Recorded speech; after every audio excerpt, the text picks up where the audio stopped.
Okay, this stream was very interesting. Let me move my water. I'm so sorry.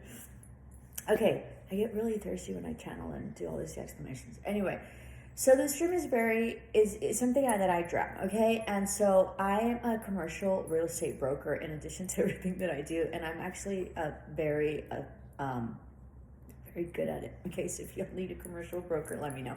Anyway, so what happened is that I had this client, and so the dream was I saw his property and it was roped off with that caution tape in yellow whenever like there's problems or construction or whatever, and so it was taped off the whole property in yellow caution tape, and so you couldn't get into it, and it also was like underwater, so it like sank, or I don't know how, because the water was contained in the property, and it was quite a big property, right? And so it was like maybe a foot, or maybe like, I don't know, 5 inches or 6 inches like underwater, okay? And so you couldn't go in, and that was it for the dream, okay? So initially I thought that they were underwater, right? But they're very good friends, so I know. And so I sort of, made sure that they weren't. And so they were very financially stable. So it wasn't that, okay?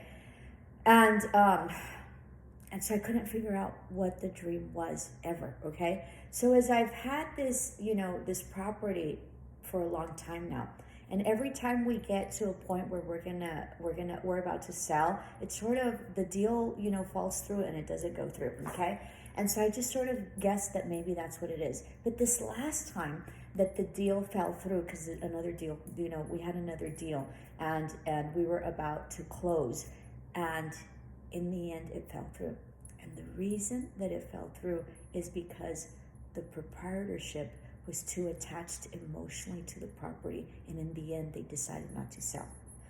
So what the property was not that they were underwater, right? But that the whole property was full of emotions, okay, from the proprietors, and that it was a cautionary tale, right? Because it had caution tape all around, that you couldn't go into the property because of the emotions that were tied to it.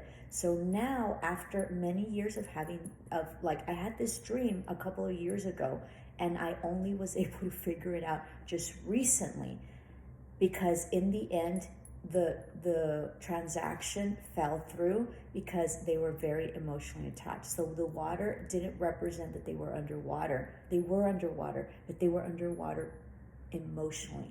So in the end, they never sold it. It was a very interesting dream for me. Very interesting. Okay, namaste. Love and light.